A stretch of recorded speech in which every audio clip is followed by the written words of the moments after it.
Tarik 14 dwe mar aboro higa 2025 Nyakaramogi yena monda goniero kamano kuom yiero Ramogi TV kaka tesen mari migeno makelo ni weche manyien. Wan gi weche mowuok e chuny boma ma Nairobi kaachiel gi kor gwenge. To mokwongo thuond weche. One of the watchmen who was supposed to be on duty and we expected him to be alert was a bit asleep. Last week, ekanwa jo public no amua boni public serial killer. Nwang'e we are done. But kendo wabuoka jomoko ntie kawuono. Obila Mayala timo nonro ewi nek machuk dara riyo marito supermarket Mamana e boma Mayala otieno mapino rugodo kawuono. As IBC, we have a responsibility to not only manage credible elections, but also to nurture a culture of participation. So this time, let us not leave no one behind.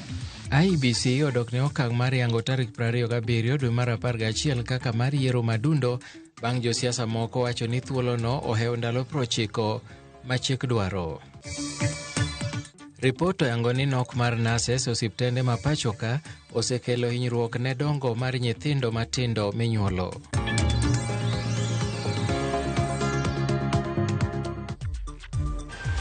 In gi thuolo mar orote machoke laini marwa 3-6-0-0 machiegni nyinga Milton Ochieng Awuor. Obila Mayala ochako timo nonro ewi nek mar chuk dar moko ariyo marito supermarket mar Mana e boma Mayala manowito ngimagi otieno mapino rugodo kawuono. Kaluwore gi OCPD Magemiala Charles Wafula, chuk dargo nowito ngimagi bang' jonjore mapok oyangi monjo supermarket no kendo tieko ngimagi kanyo motelo ne yako mwandu. Director marito supermarket Mamana yango ni jonjorego nolal gi kuong' manengogi ohewo gana 500 komedo ni tipo mar wang' dede yango ni nek makamano notimore e lak saa 8 mar odiwuor.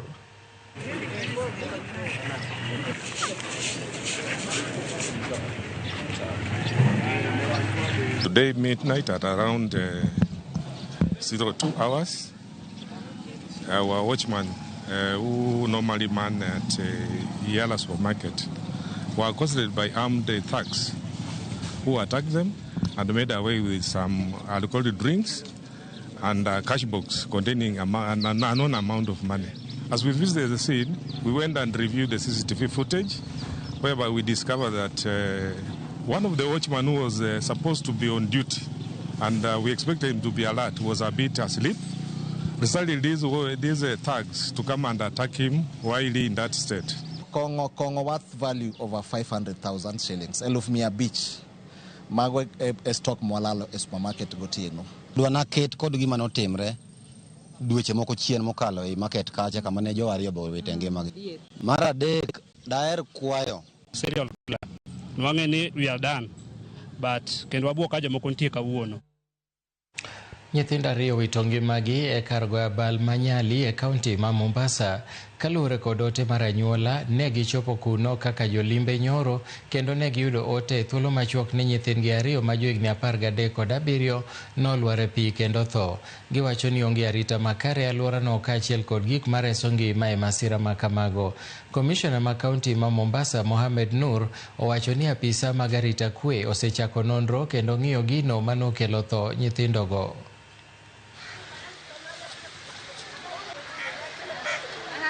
Ni mambo ambayo imetumiza sana kwa kweli, kwa sababu sisi watu wa pwani ile mahali tunajua na watu wanakuja holiday ni huku pwani, na pwani ile raha watu wanakuja ni hiyo swimming pool, hiyo bahari, hiyo everything, hiyo yote inatakana ikuwe na precautions, na kila swimming pool inahitaji watu ambao wanahusika na kuangalia hali ya watoto. Tumepoteza wasichana wawili wengine. Je, kesho itaendelea ama itasimama? Tunataka sheria ichukuliwe kabisa, hatua kabisa ichukuliwe. The county government to inspect each and every construction going on within the county. Basically because this is just a rampant issue which keeps on repeating on itself, especially at what's called Buxton Point. We lost a child, and here right now we are losing 2 children. Any swimming pool must have a lifeguard. Lazima kuwe na safety procedure, kwa sababu wengine hata hiyo maandishi wanaandika hapo mtu hawezi ona. pengine mtu hata na macho ya kusoma hiyo maandishi. So ni jukumu la hiyo apartment kuona kwamba all apartments Mombasa kuweka safety measures. Duol mochung'ne yiero pacho ka IEBC ochiwo ler ewi ndalo 90 mane gilando kaka thuolo mar timo yiero duto madundo ma pacho ka. Marien tok seneta ma Nairobi Edwin Sifuna wacho ni tarik 27 dwe mar 11 higani ma duol ma kamano yango kaka mibiro time yiero en ranyisi mar mohingo ndalo 100. Tok seneta ma Nairobi Edwin Sifuna chiwo pache ka oseyo tarik manolandi ni ibiro time yiero madundo. Duol matayo yiero pacho ka IEBC nochiwo duoko mare. Kaluwore gi ote ma Sifuna nondike mbui mare mar X, IEBC uwinjore tim yiero madundo e kind ndalo 90 tok yudo chik madhi nyime gi chenro no. Kata kamano, IEBC nolando tarik 27 dwe mar 11 higani kaka mano mibiro time yiero duto madundo pachoka. Ranyisi mar ndalo mokalo 100. Koka dhembui, duol mar IEBC nochiwo duoko kawacho ni pend chik ma pachoka nyiso ni yiero madundo ne kom ma jaod bura kod seneta uwinjore tim kind ndalo 90 to kom no bedo thuolo. Kata kamano, ne yiero madundo mochan mag tarik 27 dwe mar 11 higani. Kombego nobedo thuolo kapok commissioners oyudore. Kuom ranyisi, kom mar seneta ma kaunti ma Baringo nobedo thuolo tarik 16 dwe mar 2 higani tok tho mar seneta ma kaunti no. Kom mar jaod bura ma Banisa nobedo thuolo tarik 28 dwe mar 3 higa 2023. Kamano mar jaod bura ma Magarini nobedo thuolo tarik 3 dwe mar 3 higa 2023. Kom mar jaod bura ma Ugunja nobedo thuolo tarik 8 dwe mar 8 higa 2024 tok jatend piny Walo Piyo Wandai ne lemo mar jatend migao mateko. Kom jaod bura ma Kasipul bende osebedo thuolo chakre tarik 30 dwe mar 4 higani tok nek mar Moseni Ndongondo Were. Kamano Mama Lava to osebedo thuolo chakre tarik 17 dwe mar 2 higani.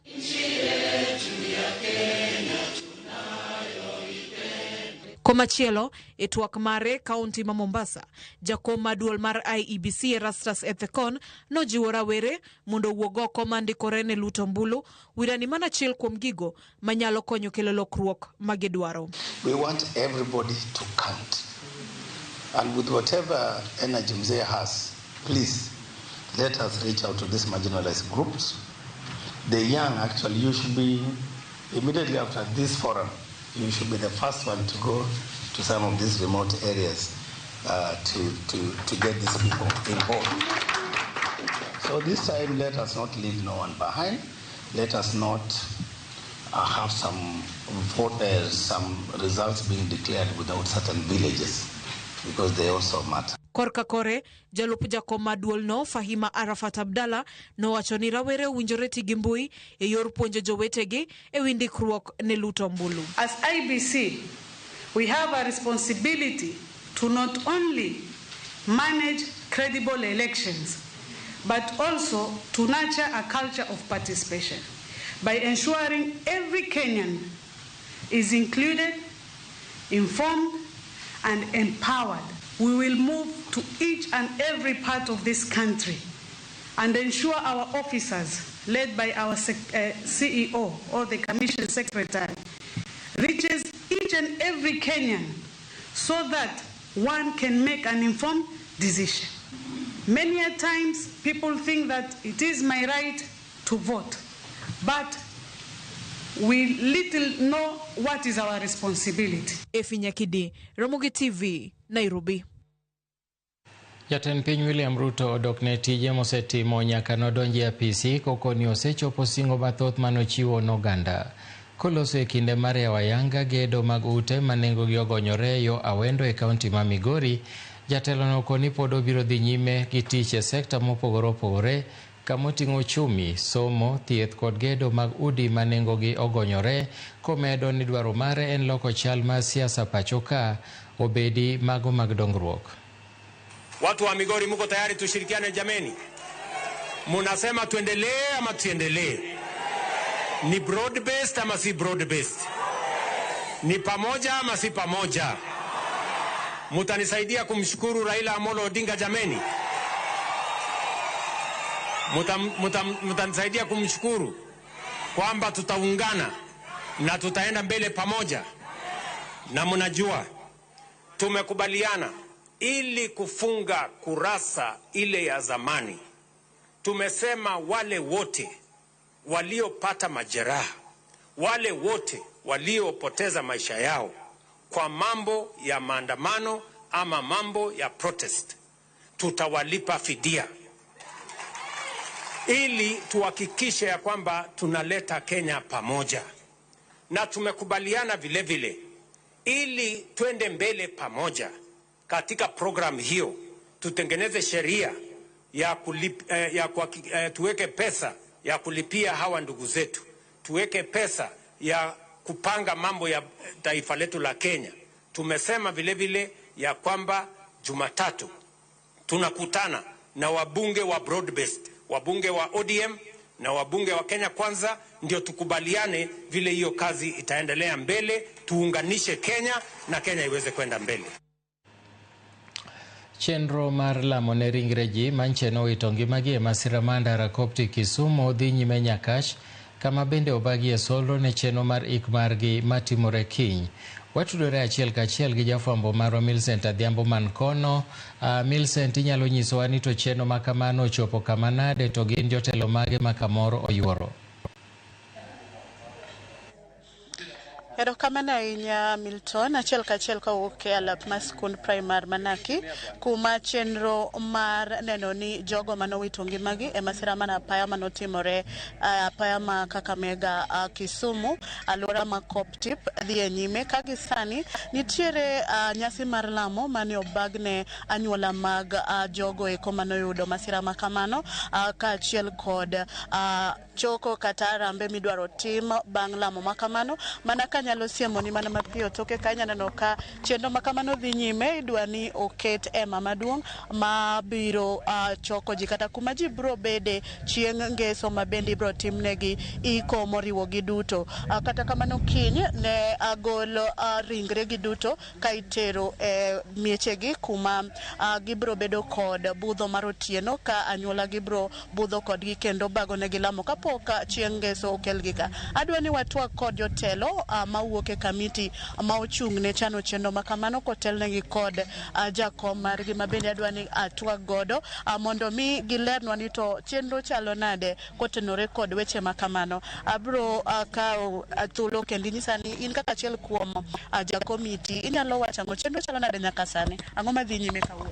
Erokamano, iluonga ni Justus Dianga, anie secretary mar komiti matayo chenro mar kopo mag jowa manonindo e masira mar apaya manotimore Mamboleo. Chenro dhi nyime gi sani, wan kod chenro mar lamo ne familia manowito jogi, kendo gi sani gin e kanisa kacha, nyasi dhi nyime iyalo kendo ilemo ne jogo.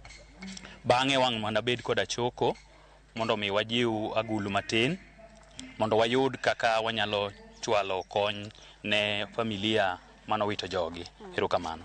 Erokamano ahinya. Kaka jakom machiegni alorona mana matut ni nyaka sani chenro osechopo kanya, neno ka nitiere jogo matiyo e alap mar skundni motenore kod chieng' ngeso ma ubro bage iko makanyakla ne jogo manowito ngima. Ginyalo malero matin? Erokamano. Erokamano ahinya Ramogi. Mokwongo wadwa duoko ne sirikal erokamano kuom gik magisetimo nyaka sani. Program wadhi maber, waduoko ne Nyasaye erokamano. Program wadhi maber, waduoko ne Nyasaye erokamano. Wasepango kaka waiko jogi kiny gokinyi wan Kisumu, wa make sure ni bodies olosi maber, kendo saa 4 kama wawuok wabiro dala. Ka wachopo ka, bodies gi watero e utegi kuonde magiaye for the night vigil. Kiny ne gokinyi ma en Saturday morning, waomogi gokinyi to wakelo gi e ground makoro uchung'egi. King'iyo chienwa kacha pani jogo sanene clip mokalo no, we are putting up the tenting and the place where we'll have the service. We expect ni service ni biro rumo by around 1 o'clock. 1 o'clock adoni mondo release body gi mondo jogi odhi oikgi. Kamano. To bende nitiere kwayo kata mapodungo ne anyuola kod jotelo ma otenore kod konyo kotenore kod nyasi ma kamano? Nitie kwayo mang'eny kabisa nikech sirikal nyocha wacho ni gidhi timo number of things. To ka ing'e maber, thogni duong' ji otho mang'eny. Nitie kata nyithindo mowe kendgi. Achiel kuom nyithindogo ni Eldoret Polytechnic. Nyithindo ma nie klase biro ywage gibiro chiegni a full bus load. Ei dalano onge kata pi midhi modhie. Although sirikal nowacho ni gin gima gitimo en ma kata chiemo michamo go onge. But imagine nyithindo moa e college go donge digimodhie kata pi. Dong gibiro bede bwo tent moro. Mar ariyo, e odno onge kata ot. Kanyo onge kata ot ma nyithindo gibedie. So wan nyo wasepango ni ka pesa ne nyalo yudore maber.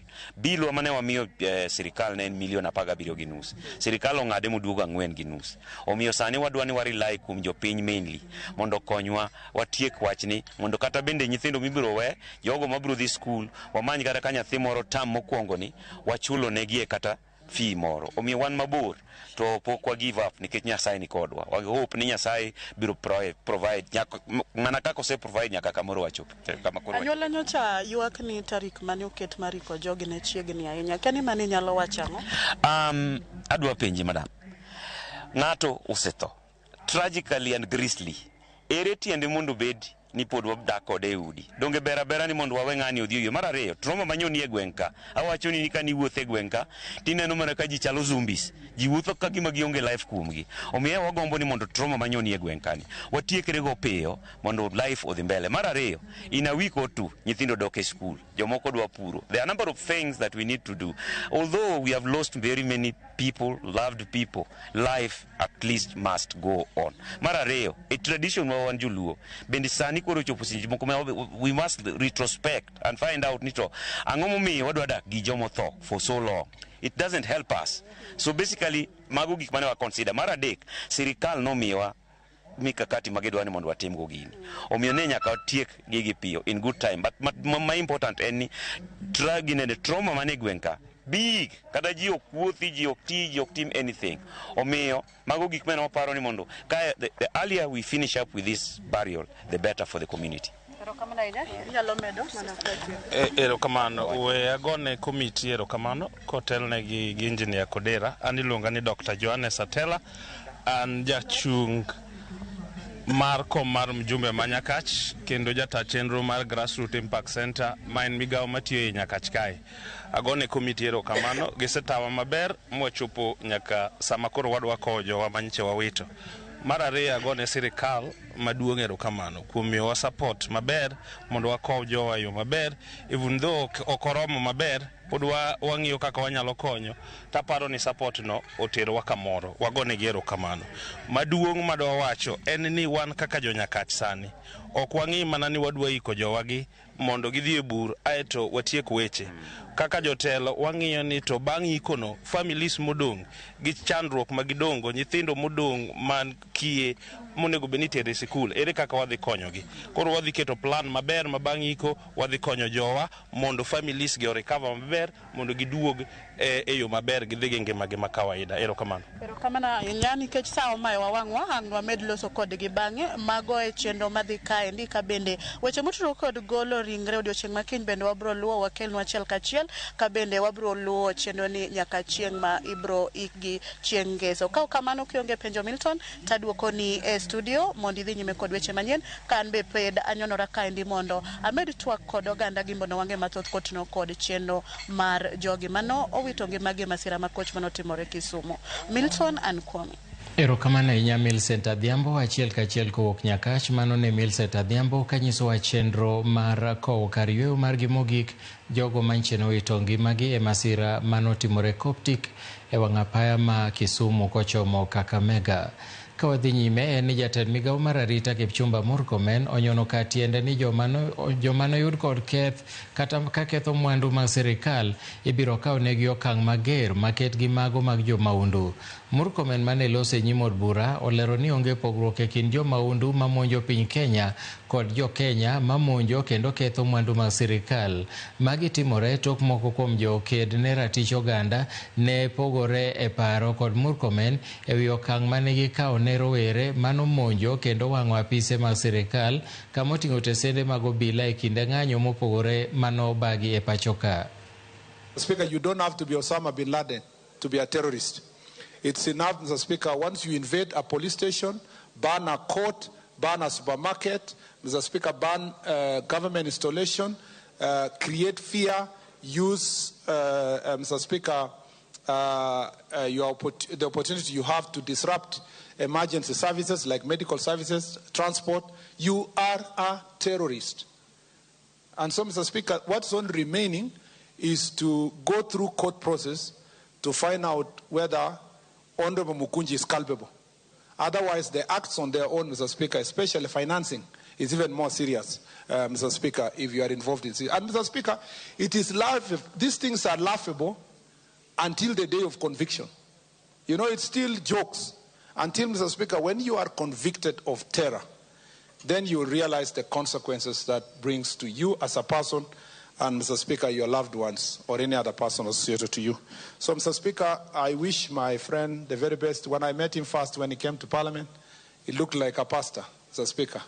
I was then surprised that he was suspected of such very serious and heinous acts. Serikal mar piny Amerika oseo piny Kenya ewi mano mowachore ni rochruok mar ratich oganda e pacho ka. E lipodgi mamenyo higa mar 2024 giyango ni nek ma aoyaye osebedo katimore e pacho ka koganda bende ilal godo tok chik gino magiwacho ni rocho ratich oganda. Lipodno bende wacho ni sirikanta jatend piny Kenya William Ruto norocho ratich oganda e kinde ng'anyo mag rowere mag Gen Z manobagi e pacho ka dwe mar 6 kod 7 higa mokalo kama nonegie jong'anyo maromo 60 kaluwore gi lipod duol makedo ne ratich oganda Kenya National Commission on Human Rights. Duol maketo nyong'ong e tije obila IPOA noyango ni oganda maromo 50 nonegi ka ji 199 noirinyruok kokalo e lwet obila mane tiyo gi teko mathoth. Lipodno bende oyango ni obila ne odhi mbele gi ndhiyo oganda kata mana bang' ng'anyono. Kata obedo ni doho ne osego marufuku meko mitimo tok chik kaka obila onge gi lepgi mag tich. KNHCR ne oyango ni ji 82 nolal ka nyaka sani ji 29 pod ok ong'e kama nitie.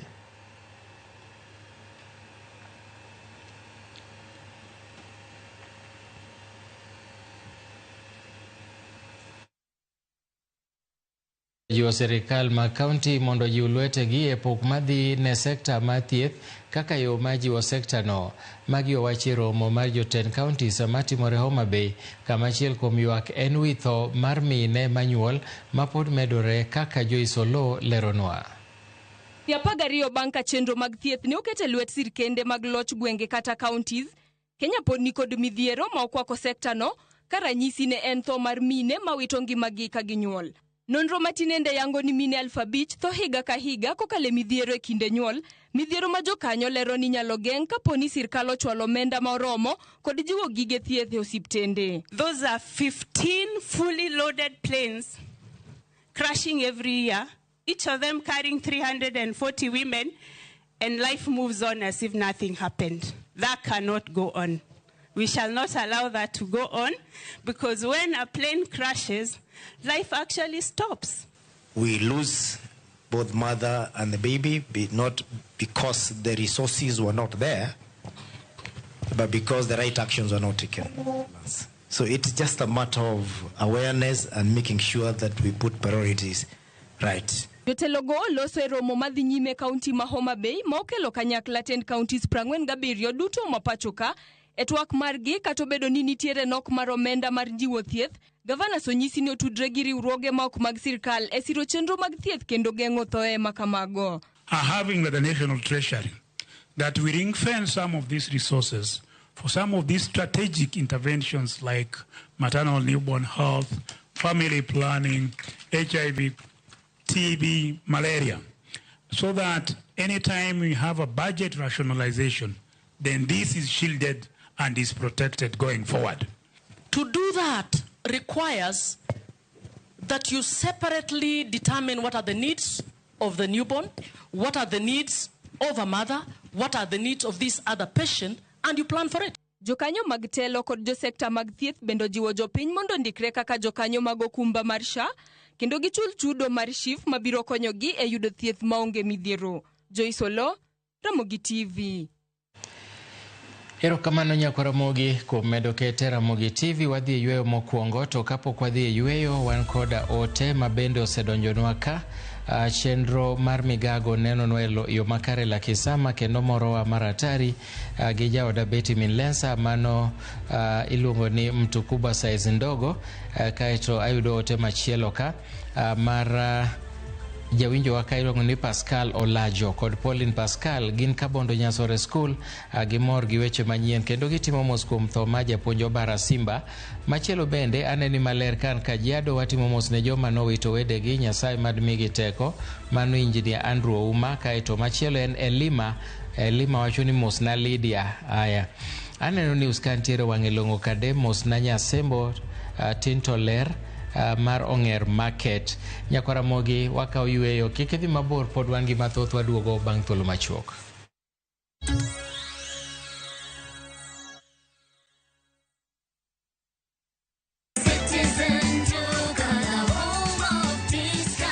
We deliver across Nairobi, Kiambu, Thika Road, and beyond. Shop now on www.citizenduka.com or on the View Sasa app. Citizen Duka, the home of discount.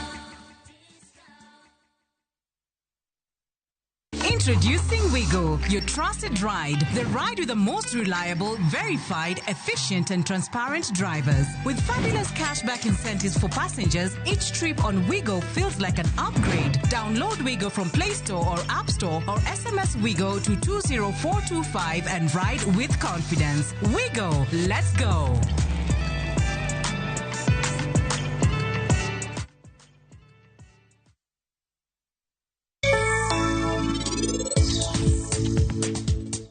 Mane nyako matimbe ne richo.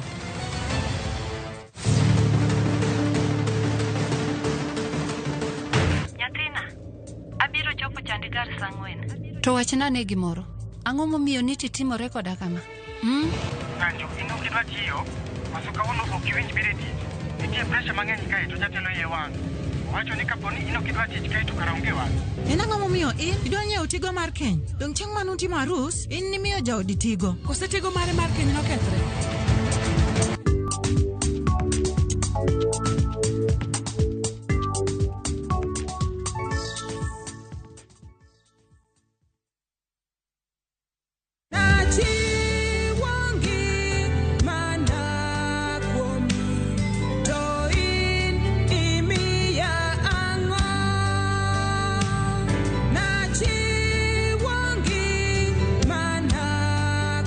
Mondo yud skiza tune mar wendni di mana star 812 star 784 hash to isemana yude. Ramogi TV ene od joweri duto te.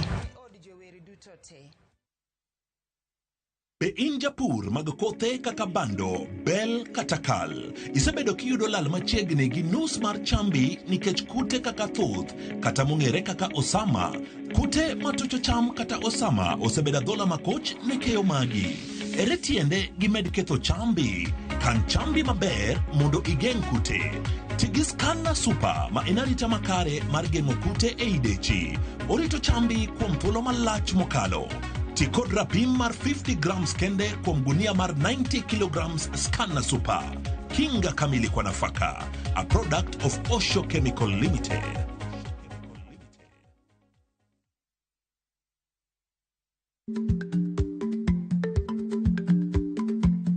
Jarik ni jamuod nyoyo gi goyo.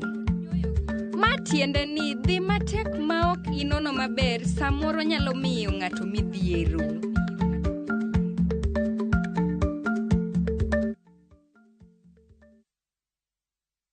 Pamela totinya joyala nyore mu bebi om kabudho. Dola Kabari wuoda Dhiambo. Mama na iluongo na Dhiambo nyar pedo kalwodo. Koro adongo kadana. Baba na gi mama na ne jo pogre kawatimo. Chunja kwaya kendo jabenga maumbelach. Baba na ochako puonja thum 96. Ei gwenge masakwa bondo, wagoyo mbaka kod Dola Kabari, mayaonwa chunye ei wuodhe mar thum kod familia mare. Gimomi ana chak ni band ni orchestra super haki. Nikech nadai haki na to noriemba kadai haki na. Ng'e jothumbewa tich abich ni kochakore saa 2 okinyi kasto wanwe ngeso saa 5 okinyi ei Ramogi TV gi Solomon Atito Kafaya.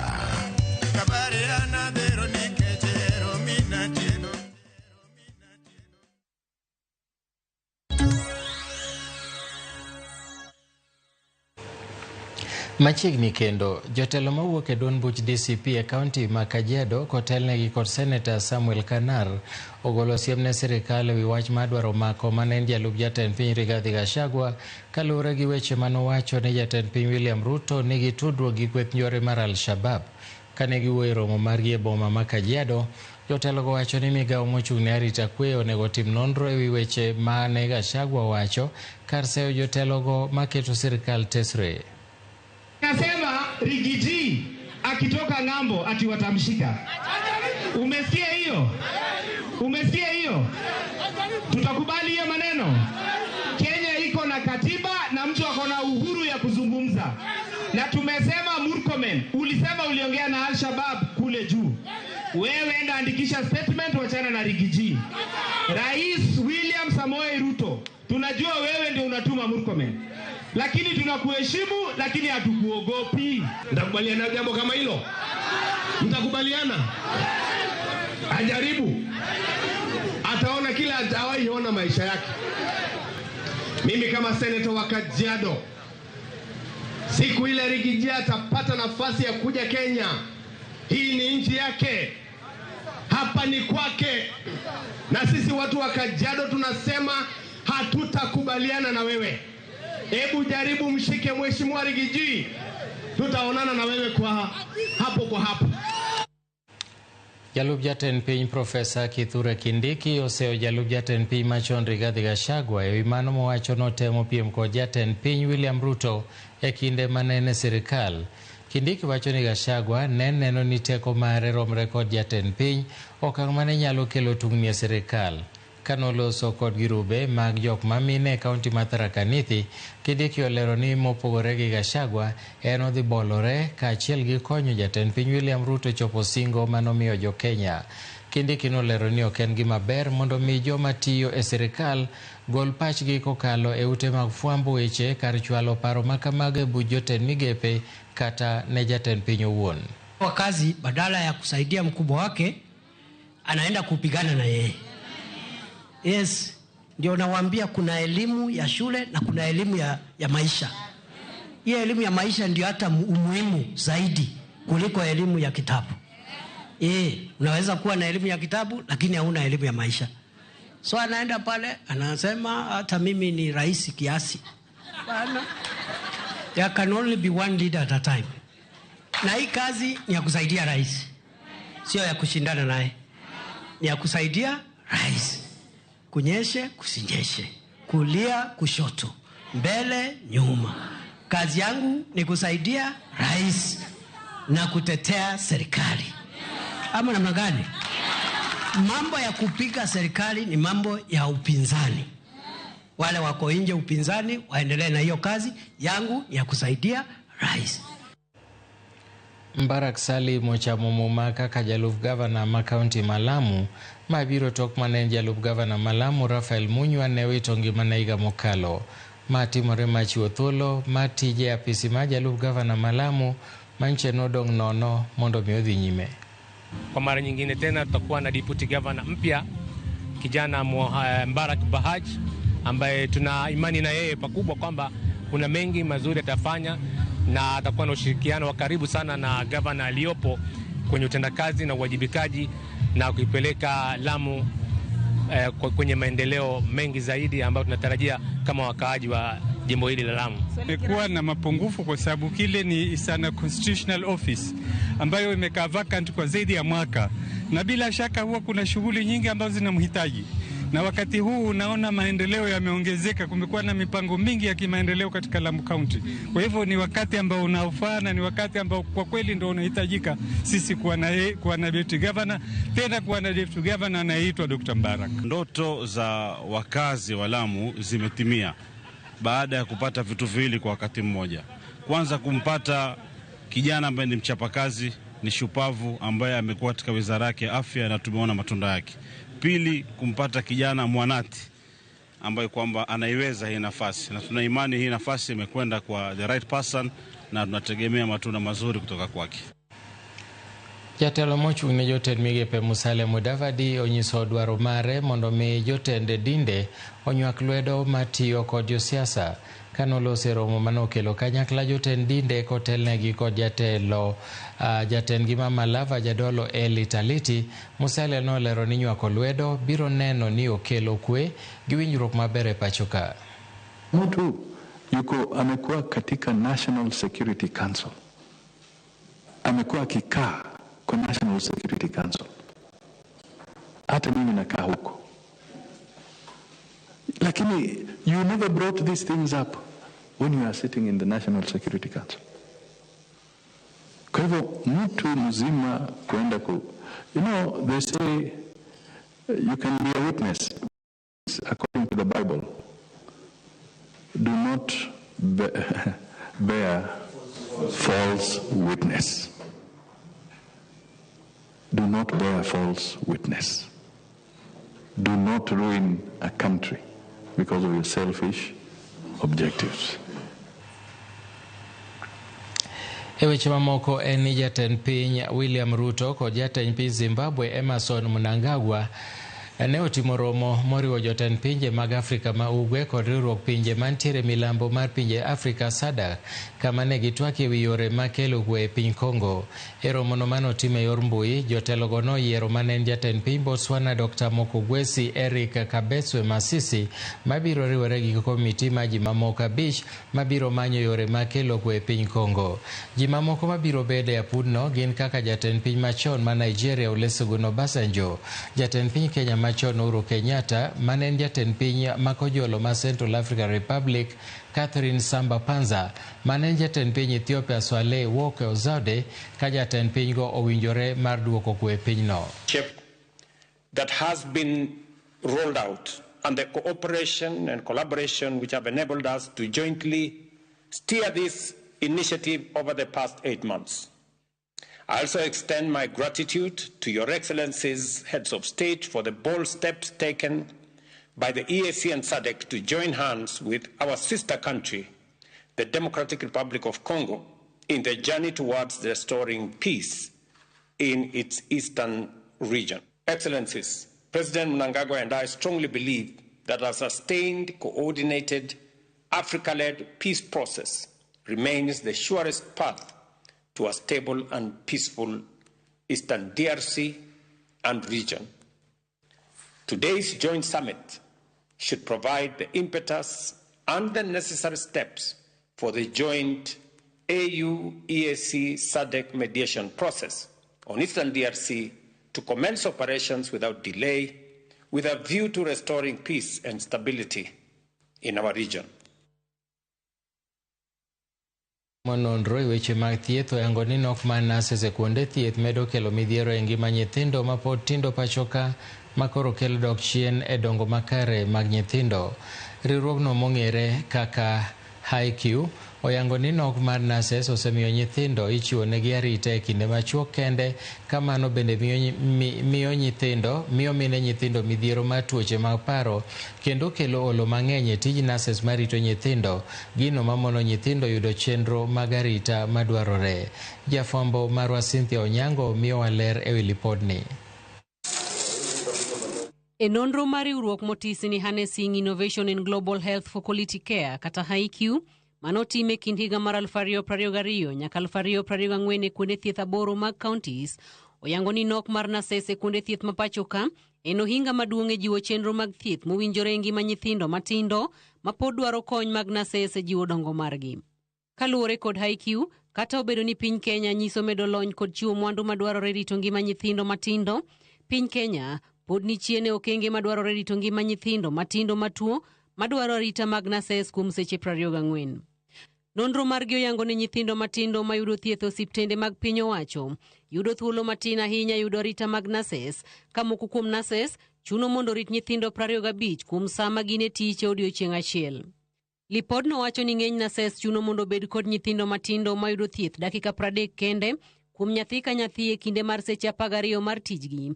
Okang' ma en rem maduong' e chenro mag chiwo thieth ne nyithinde okang' mar piny mangima. Nonro mar HiQ bende olero ni nok mar nases e chenro mag rito nyithindo osebedo ka kelo ting' mapek ne mine nyithindo ma osenenore medruok mag tuoche mag dang'ni mag paro mag nases kod mine nyithindo matuo kendo dwaro arita makende.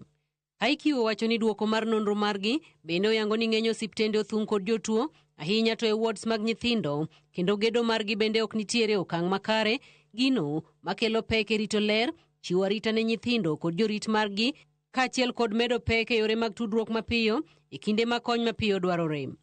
Giyango ni piny Kenya kaka piny mani kod yie okenge 16 mag kelo lokruok madwarore e piny ngima kata SDGs ni kod ting' mar kelo lokruoge mapiyo kendo mongirore rito ngima nyithindo kod jorit maggi. Moko kuom gigo ma giwacho ni onego ketie lokruok oting'o medo nases e osiptende ma pacho ka, ndiko jochiw rit mamoko makonyo nases e tije maggi ma bende ong'ere kaka ward assistants, kaachiel kod jiwo yore tiegruok makare e weche tudruok ahinya to e yore mag chiwo luor ne ngima dhano kod nyadhi mar mine mokonyore kata madwaro kony e rito nyithindo matuo. Giyango ni dwaro bende nitiere mar loko gedo mag wards mag nyithindo mondo gibede okang' mar jiwo arita mowinjore kod ngima makare.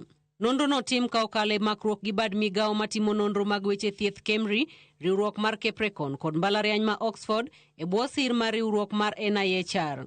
Tarik 15 dweni mar 8, KEMRI kod HiQ igeno mar timo romo kendo keto ayanga moko kuom duoko mag e nyim jofombo kod jokanyo e sekta mopogore mapacho ka igeno ni kwayo margi ibiro ketie tim. Cynthia Onyango, Ramogi TV, Nairobi.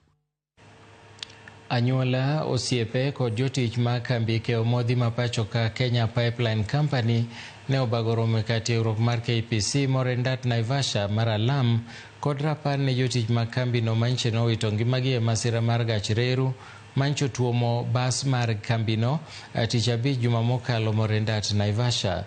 Kenya Pipeline Company kotelne kod director margi Jo Sang okoni nonro dhi nyime kendo jogo mane owito wedegi oseyudo kony mowinjore mana kaka Armstrong Osutwa leronwa.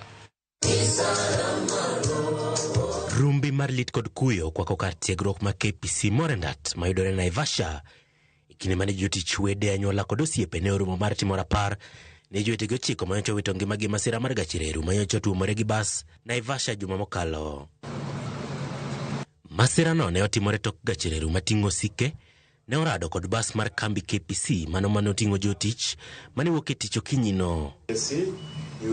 Ne en kinde mar lit kod piwang' ka joma ne oyuoro ne oparo joheragi kaka jogo mane tiyo matek kendo mane johera. So as a company, once again, to the families who are here with us today, please know that you're not alone in this. We share the pain, we share the loss of losing a loved one.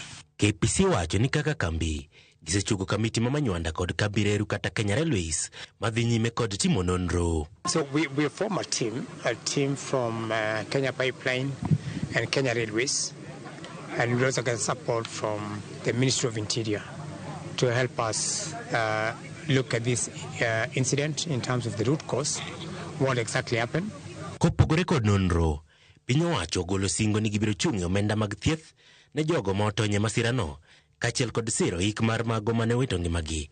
Ka KPC bende osingo ni gibiro timo maginyalo mar siro anyuola go. Na tutapojua kiini pia kuna njia zile pia ambayo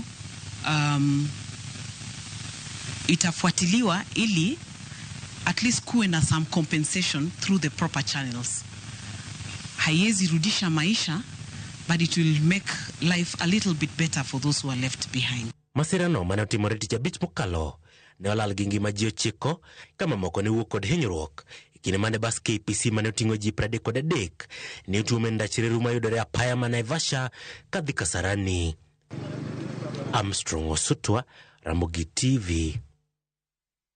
Jodak mathidhia Mayala e kaunti ma Siaya koro nigi geno bang' kambi mar Dominion Farms Limited mar joket mwandu mawuok Ulaya lando ni giseduogo kendo gibiro tayo chenro magi e alworano.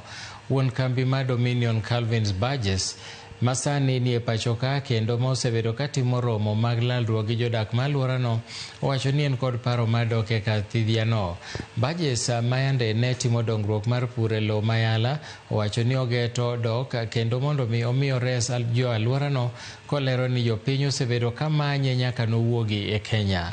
Moko kuom jopiny Mayala orwako okang' makamano kendo puoyo tend Siaya kuom siro duogo mar jaket mwanduno.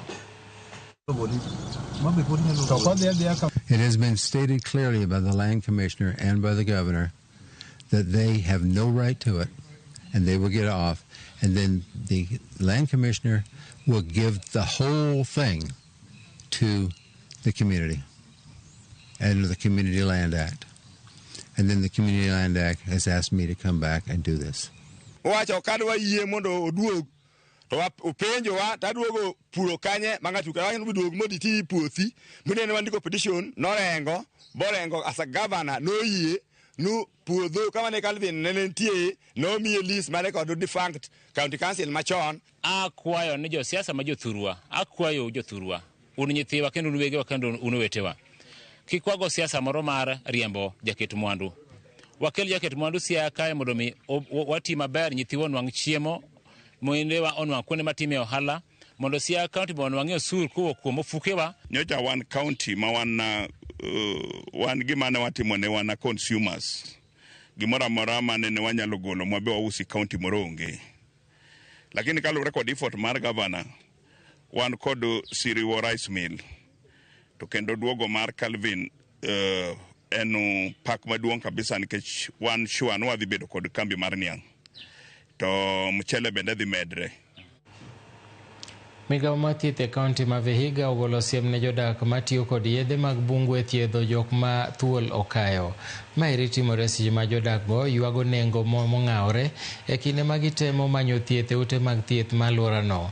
Jodak go koro kwayo sirikal mondo oket yedhe go machiegni kodgi kawachore ni nitiere ng'at manowito ngimane kihawo kode kar thieth e od thieth moro mantiere mabor gi alworano yo e Muhaya kaluwore gi bor mar piny. Jodak go medo lero ni itiyo kod yore ma nyachon kod yedhe mag bungu keto ngima jodak e kind Nakuru gi Sumbi. Baba nyoka gani? Nyoka ndio inaniuma mguu. Umekuma mkwaya imeniuma mguu. Ndio hii. Mulika hivi. Tena inakimbia inaenda kwa matandiko yenyewe. Na si ndo sasa nyoka. Ni nyoka hata nilikuwa hata nimeogopa kuipiga. Nyoka kubwa na refu futi 2.5. Sasa mimi naomba tu ape Muhaya asa hapa Isanda mtuleteko hiyo dawa kwa sababu nyoka zimezidi. Nataka tusaidiwe na dawa kwa mahospitali ya karibu. Hata Kisumu ni mbali, sasa tusaidiwe tu hapa karibu. Cases za kumwa na nyoka zimeonekana zimeanza kuwa katika hali ya juu katika area hii, na viesi mingi imejulikana kwamba huwa hazifiki hospitali.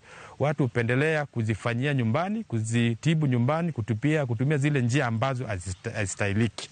Kwa sababu nasema kwamba unapoumwa na nyoka ni vyema uweze kupata huduma za afya katika hospitali. Erokamano Nyakwaramogi kuom medo kete tesen namba 1 mar dholuo makelo ni weche manyien kinde ka kinde ka fwambo ni kowuok e kor gwenge nyaka chuny boma ma Nairobi. Waseko kendo wadonjo ni nyaka e gwenge. Wakaw yweyo machielo kik idhi mabor, waduogo bang' thuolo machuok.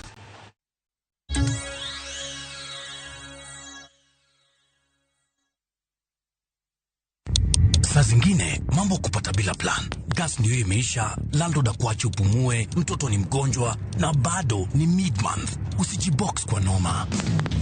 Piga *531# and sort your emergencies with my Mobi Civil Servant Loan, iwe usiku au mchana. Kama wewe ni civil servant, sasa uko sorted. Dial *531# and get up to 20,000 shillings and pay from your next payslip. No paperwork, no guarantors, no drama. Ni wewe tu na simu yako. Register now and see your limit in seconds. Built for Kenyan civil servants. My Mobi, iko sorted.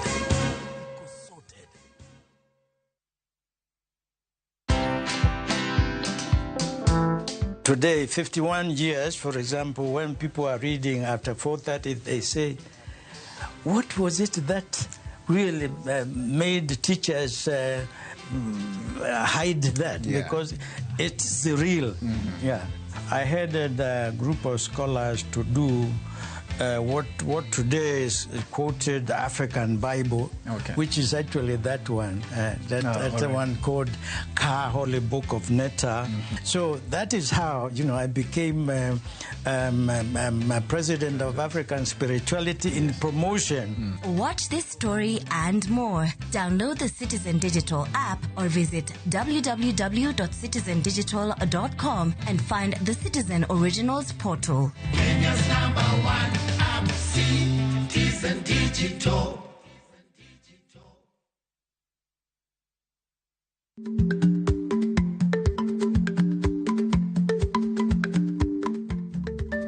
Dhako muol kadonjo, matiende ni, bedo ni ng'ato ling' e kinde ma owendo, ok ofulo ni omuol. Samoro en kod kido mamoko.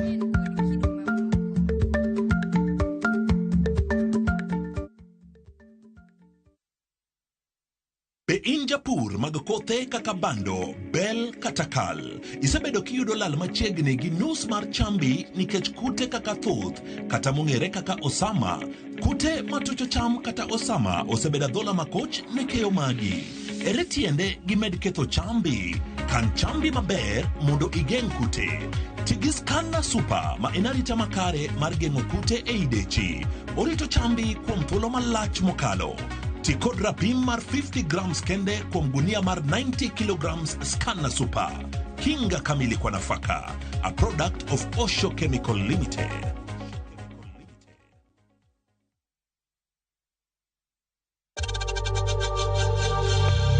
We know times are tough, so save money by buying airtime from M-Pesa to any network with zero transaction fees. Dial *487*2# and get your airtime PAP with zero transaction costs.